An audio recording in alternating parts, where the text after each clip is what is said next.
Thanks everybody for joining us today. I'm Philip Reeves with Apes and Heritage Capital Partners. Welcome to this session that we're hosting. Today, I'm joined with Akobe Sandy from the Robert Wood Johnson Foundation. We're super excited to have this conversation. The idea here is to kind of step you guys through one of our transactions, obviously have the LP perspective as a part of that conversation, and then hopefully contribute to the broader conversation at the conference around employee ownership and private equity. And so maybe to get started, Kobe and I can do some quick introductions and then sort of guide the conversation from there. So Kobe, maybe I'll flip it over to you to introduce yourself and the organization, and we can sort of take it from there. Definitely. Thanks, Phil. I appreciate you allowing me to be part of this conversation. I'm Akobe Sandy, an impact investment officer with the Robert Wood Johnson Foundation. We're a private foundation that's focused on advancing a culture of health across the United States. As a foundation, we do most of our work through our grant making, and more recently, we've been using the tool of impact investing really to advance that efforts and the mission. And so impact investing is a newer a vehicle for us. But over the last several years, we've been making more readily making investments within this space, and happy to have had Apis and Heritage as part of our portfolio. I lead up a strategy at Robert Wood Johnson where we're focused on wealth building and wealth preservation. We could talk a little bit about that and kind of the ties to that and why we thought this was such a compelling opportunity for us to be a part of. Awesome. Well, Kobe, thanks for joining. For those that don't know, Apes and Heritage, we are a private equity, private credit fund in the employee ownership space. And so we exclusively do ESOP transactions where we're providing the subordinated financing and often partnering with a senior lender to help make those transactions come to life. The unique thing about us, as Akobe sort of alluded to, was we focus primarily and exclusively on workforces that have a significant number of people of color in the workforce. And so for us, the idea is to take a company that's been, highly profitable for the last 10, 20, 30 years, convert that company to be 100% ESOP through our financing, and then allow the employees that help build that company to create wealth as a beneficiary of the ESOP. To date, we've done 2 transactions. We've closed our fund and have a great LP base that includes Akobe alongside of us. And so today, what we wanted to do was have a bit of a higher level conversation around LPs and sort of their entry into the space, I think to a higher degree, at least my opinion. And then we actually want to step through one of the A&H transactions so that folks are able to get a sense of how this sort of comes to life in a real case study. And so Akobe, maybe to start, I just mentioned that there's been a growing interest in employee ownership, and it seems like a lot of the LPs that are coming into the space seem to be of the impact lens. Can you sort of give us a sense of what's attracting the impact investor broadly to employee ownership? Yeah, definitely. I think what makes this really compelling is, I think what has happened over the last several years and sort of how we've looked at dynamics within our society, and capitalism more broadly. COVID allowed us a chance to sort of pause and take that into interrogation, and really look at sort of where there are particular aspects of income inequality, wealth disparities. And so I think you've seen that more readily show up within the impact investing space, but I even think more broadly, just in general, within finance and how we're looking at ESG. This aspect of the social component is more just becoming more a topic of du jour. And so specifically with employee ownership, I think what was really something that we really attracted us to this is we come in with looking at this from the standpoint of how does this really address a social determinant of health. We know that there's a clear evidence and research shows that there's a clear connection between wealth and improved health outcomes.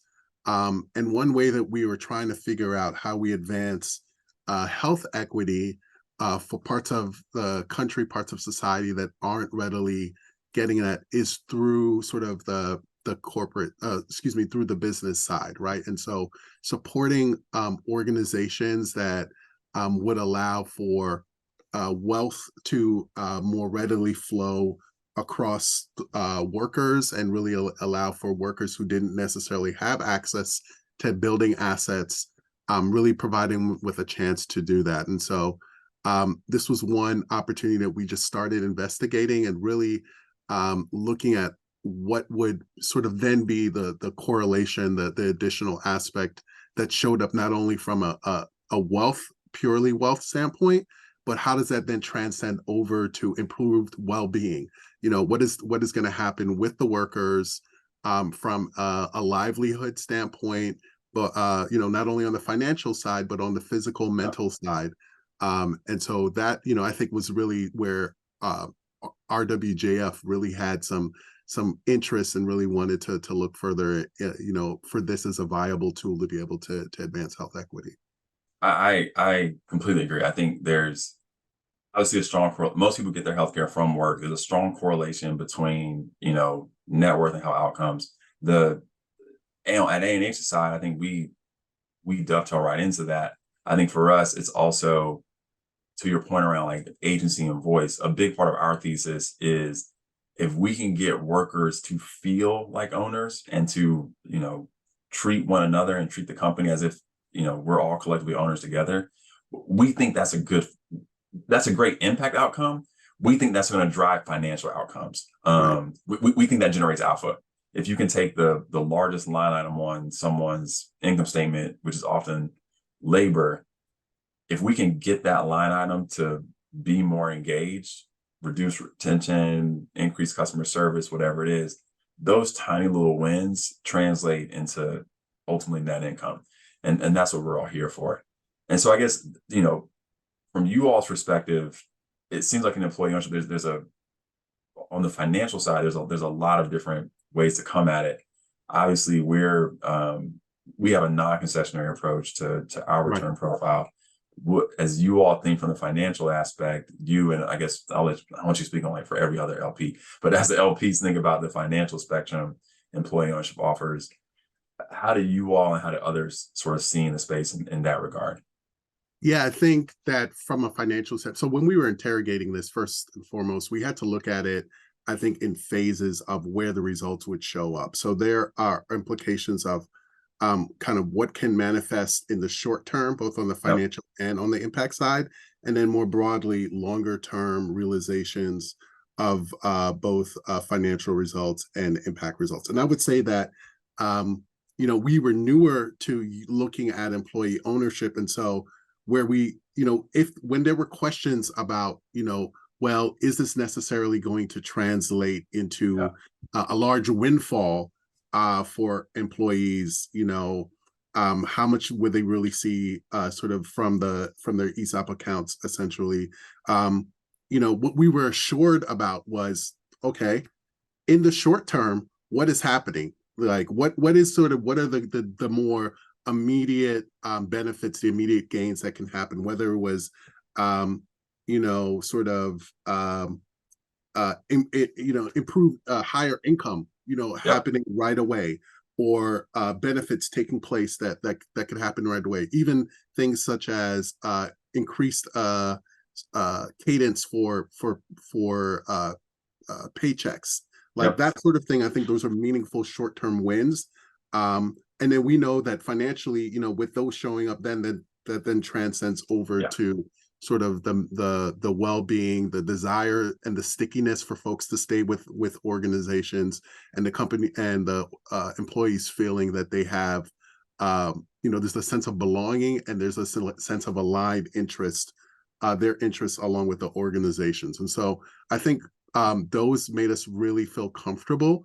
And then now when we talk about sort of for our approach Yeah. as an investor, we knew that the way that the transaction was structured, this is not there's a high impact proposition around A&H, but the returns and just the way that being able to capitalize on the tax savings from the ESOPs Yeah. really allowed for there to be uh, sort of a really strong immediate, let's say, floor, if you will.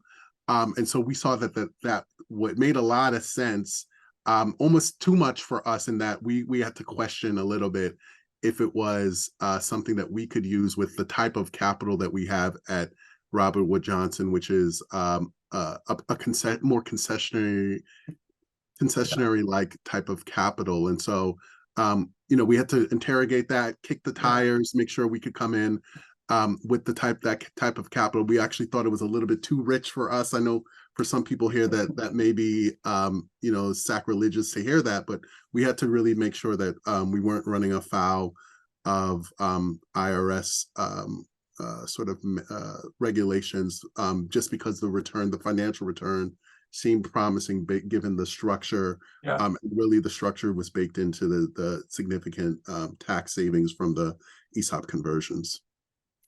So I think, I think this topic of conversation, we sort of laid out well the LP perspective, and I think we sort of talked a little bit through the thesis. I think I'm happy to take us into, a case study that I think kind of brings this entire conversation to life, and hopefully is useful for the audience. So I'll take us through a company called Apex Plumbing, which is a wet utility contractor in Denver, Colorado. And so what they do is it's everything from your house to the street, that sort of main sewer line. That's their bread and butter. And then likewise on the commercial side, bigger commercial jobs. When we first met the business, it was family owned, husband and wife owned. They had about 50 employees, and like all good business owners, they were trying to figure out what retirement looked like. And so the company was looking to transact. Importantly, they were not necessarily looking for employee ownership as an option. They were sort of a regular way, I say M&A broker, small business broker, was sort of marketing the deal to private equity, strategics, search funds and the like. A&H then stepped in the transaction and offered a fourth solution, being employee ownership. And I think that's sort of like part of our model is we want employee ownership to be on par with PE, strategic, other sort of forms, assuming we can get things priced the right way. We're hoping that there's a large segment of business owners where they'll want to transact their way because it's highly different in the marketplace. And so Apex was just that. We stepped in this transaction and were able to, invest at an attractive valuation. It was our capital alongside UMB Bank, who provided the senior financing, and then a small seller's note. And that effectively is what allowed for a 100% ESOP conversion on day one. And then importantly, it was, again, structuring wise, the end result was an S Corp ESOP that now no longer has the federal and state taxes that you've heard about before. To Akobe's point, one thing we're always highly sensitive to is, we have an owner who is looking to step away. The question is, well, what are we going to do from a succession management planning standpoint? Here, we were able to get the owner to stay on board for a bit of time, but we actually have now since brought in a new CEO to the company who's been great. And so the company's doing very well. They had 50 employees, as I mentioned, about the time when we closed. They're now up to 86. And the big driver of that growth has been, I mentioned that a lot of their work was around this sort of sewer main water pipe replacement. They ended up changing out a lot of lead pipes. And so Denver actually has a contract to change lead pipes throughout the entire city. There's like 70,000 homes with lead pipes in Denver. This company, Apex, has now won one of the contracts to help replace those lead pipes. And so that win basically has generated a whole new business line for the company, obviously drove an increase in employee count. And now that company's on track to increase top line and bottom line significantly. And then to Akobe's point, you know, that that big win, instead of going into sort of the pockets of the family that started the business, is now going into the employees who are now part of the ESOP. And so we've been extremely happy with the knock on wood, the performance thus far, and are really excited for the prospects going forward. That's interesting, Phil. Would do you think that that transaction, sort of that big contract, would have been won, or Apex would have been in position to be able to garner that, if it weren't for the investment that you all made, and also the overlay that you provided with the new management coming in, the new CEO? That's a good question. I think so part of what attracted us to Apex was that they had built, in their words, a platform. So they were poised for growth. They had pursued this contract 2 or 3 times prior to our involvement. And I think, part of this is, I think, why people are attracted to private equity sometimes. It's not just the capital, it's also the expertise that comes along with it. Right. And so I think there were 2 things that really drove the win. One was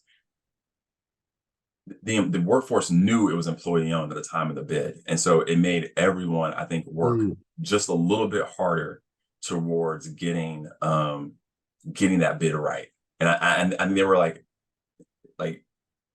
I mean, the guy who actually led the bid was, this guy was not, I think I wouldn't consider him part of the management team when we first met the company, but now he's running this contract, which is great to see like that. I mean, I think he felt empowered, and that led him to really put his pencils down and go for it. I mean, the whole team kind of worked together.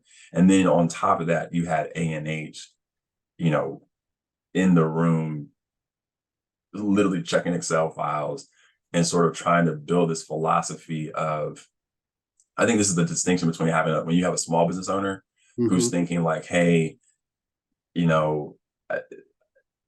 I'm worried about the capital in the business or capital outlay, because it's inherently my capital, my family's capital, my net worth. And then we're stepping in and saying, look, we're thinking 15, 20 years out.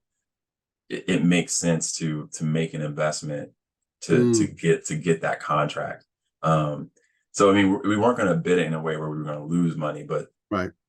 You don't need to get if you're getting so much volume, you don't need, the exact same margin you got as a one-off job. And so I think that approach, those 2 things, I think, what really drove it. It was, the overlay of like, hey, strategically this makes sense. And then really it was the employees picking up the ball and saying like, we sit in board meetings like today, and we'll ask them like another bid will come up, and the employee like, we want to do it. And it's just like, it's great to see that. Like they truly are starting to own that. And then I think this is where I think the benefit of having professional capital in the deal, because of that contract win, they now needed to increase their line of credit. Right. And trying to increase your line of credit in a banking crisis is hard. And so, but UMB's been a great partner this whole time. They worked with us, got their line extended, and now are reaping the benefits. No, that's a really great example of the role that the capital played, the role that there's the value add from the management overlay and what you all were able to bring in. And I think having that, all work in unison really showed why we feel as an LP really makes sense.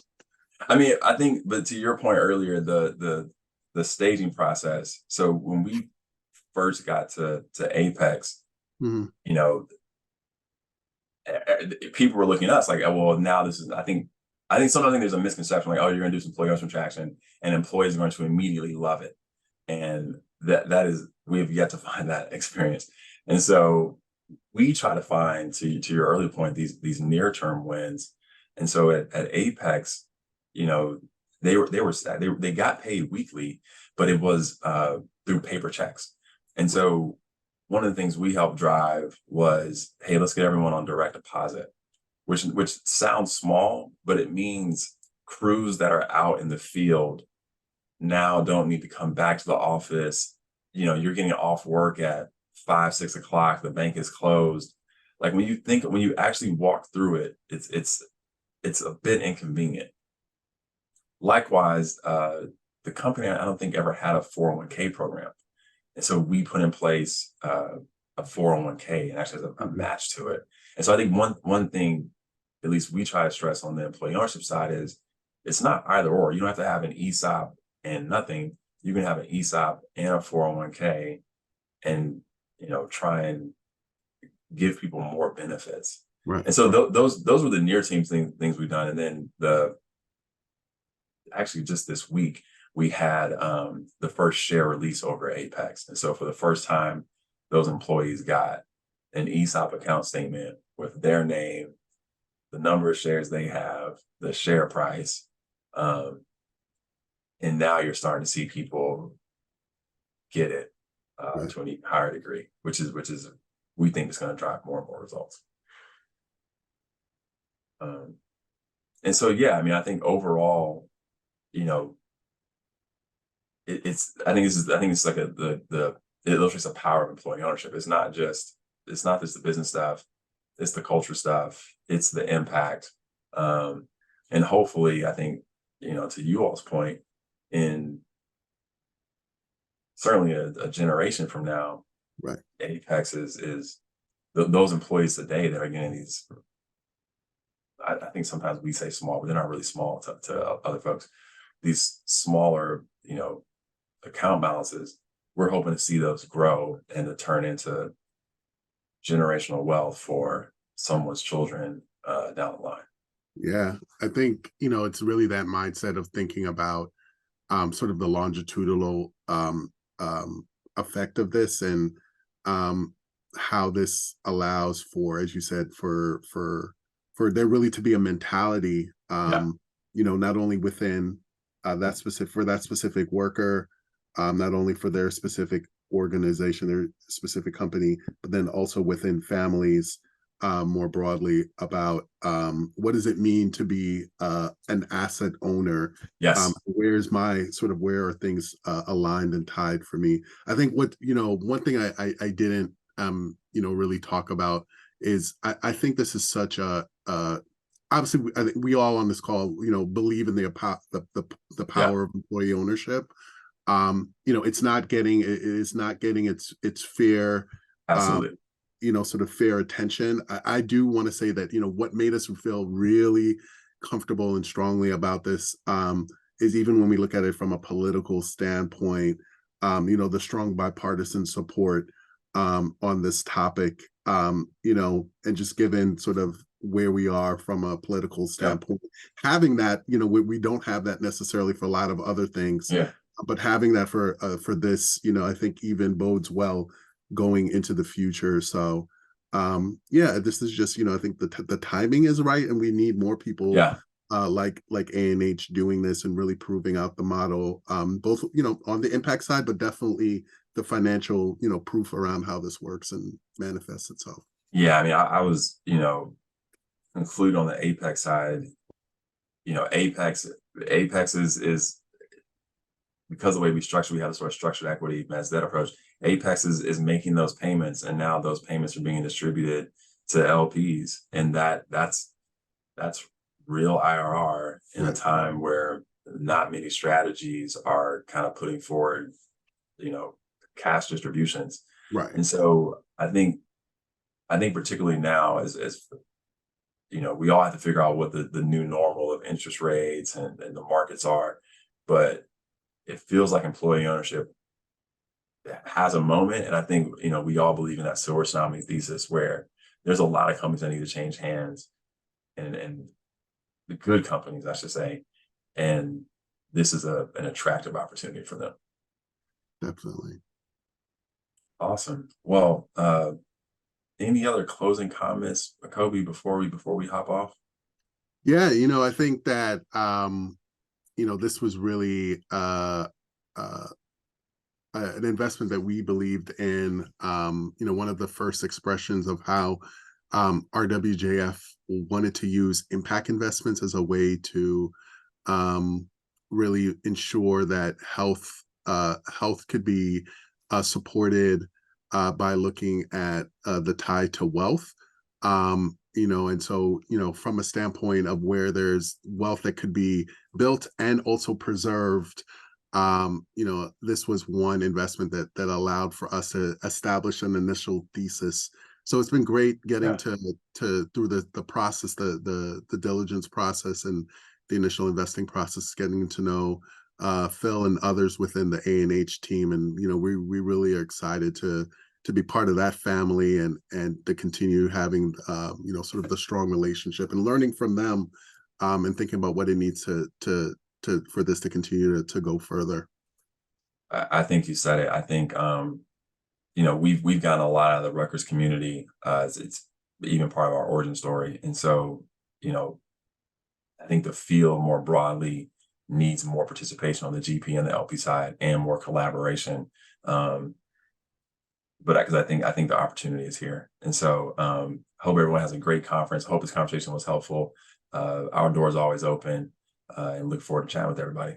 Talk soon.